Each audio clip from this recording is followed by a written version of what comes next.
Welcome back. Last time we covered tokenization, how text becomes tokens. Today, episode 2, embeddings, how those tokens actually get meaning. Quick recap. Once King is tokenized, it just becomes an ID number, say 5926. But here's the problem. That number alone tells the model nothing. 5926 is just a label. It carries zero meaning by itself. This is where embeddings come in. Every token gets converted into a vector, a long list of numbers like 0.21 minus 0.84, 0.55, and so on. This vector is what actually places the word in something called meaning space. Here's the cool part. Words with similar meaning end up close together in this space. Look at this diagram.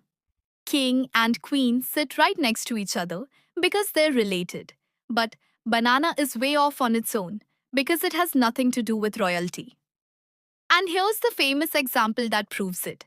If you take the vector for king, subtract man, and add woman, mathematically, you land almost exactly on queen.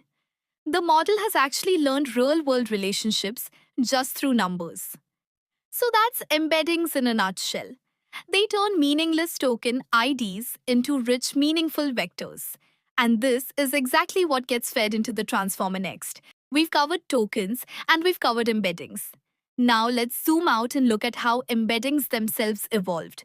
From word2vec all the way to what modern LLMs use today. It all started in 2013 with word2vec. The idea was simple. Give every word one fixed vector. So bank always gets the exact same set of numbers every single time it appears. But this caused a real problem. Think about riverbank versus bank account. Completely different meanings.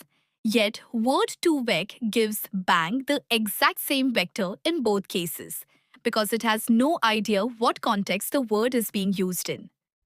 In 2014, Glove came along and improved things by learning from global word co-occurrence statistics across an entire corpus.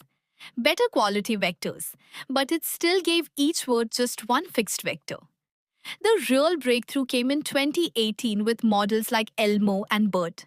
Contextual embeddings. Now, Riverbank and bank account get two completely different vectors because the model actually looks at the surrounding words first. So here's the full picture. 2013. Word2vec, static vectors. 2014. Glove, statistical but still static. 2018.